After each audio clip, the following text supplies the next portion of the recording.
हरियाणा में विधानसभा के चुनाव चल रहे हैं जी उसमें पहले तो आपका गठबंधन कांग्रेस के साथ होने की बातें चल रही थी, लेकिन वो नहीं हुआ। जी अब आम आदमी पार्टी वहाँ अकेले लड़ रही है। जी तो अरविंद केजरीवाल जी की रिहाई का हरियाणा चुनाव पर क्या असर रहेगा, इस बारे में आप जरा क्या कहते हैं? देखिए, गठबंधन जो है वो कांग्रेस के साथ हरियाणा प्रदेश में आम आदमी पार्टी का नहीं हो पाया।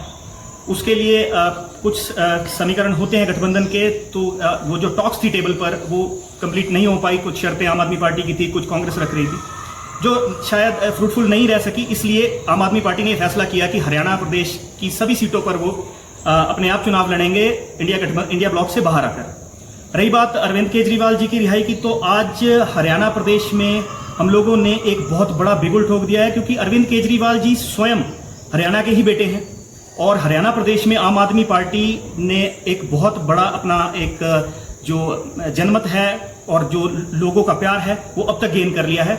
हम उम्मीद करते हैं कि अरविंद जी के बाहर आने के बाद हरियाणा प्रदेश में आम आदमी पार्टी की सरकार बनना लगभग तय हो गया है।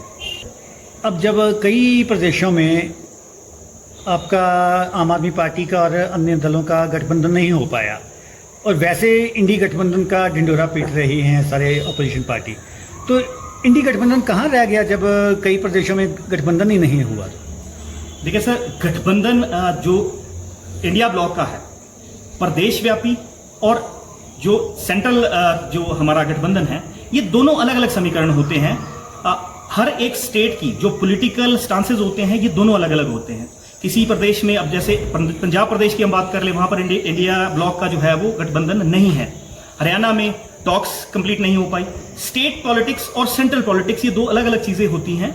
इस कारण से स्टेट्स में हमें समीकरण अलग देखने पड़ते हैं और सेंटर का जो रहता है वो अलग रहता है। इसलिए ये गठबंधन के अलग अलग जो होते हैं स्टांसेस रहते हैं। सर, हिमाचल में आम आदमी पार्टी की कोई इतनी ज़्यादा अभी तक नज़र नहीं आ रही है एक्टिविटीज़, उसका क्या कारण है? हिमाचल में क्यों इतनी एक्टिव नहीं हो पा रही है आम आदमी पार्टी?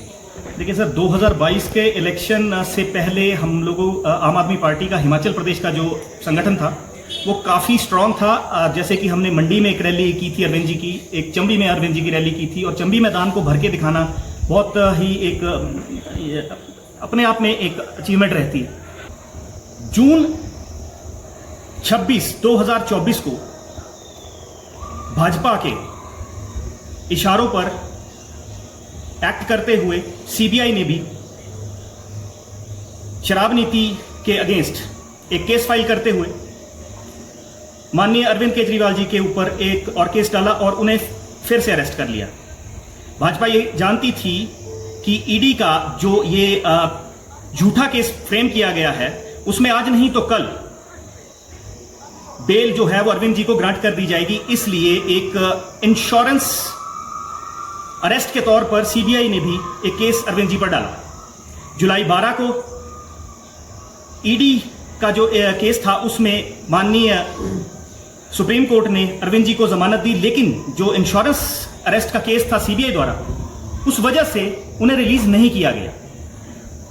अब आज सितंबर 13, 2024 को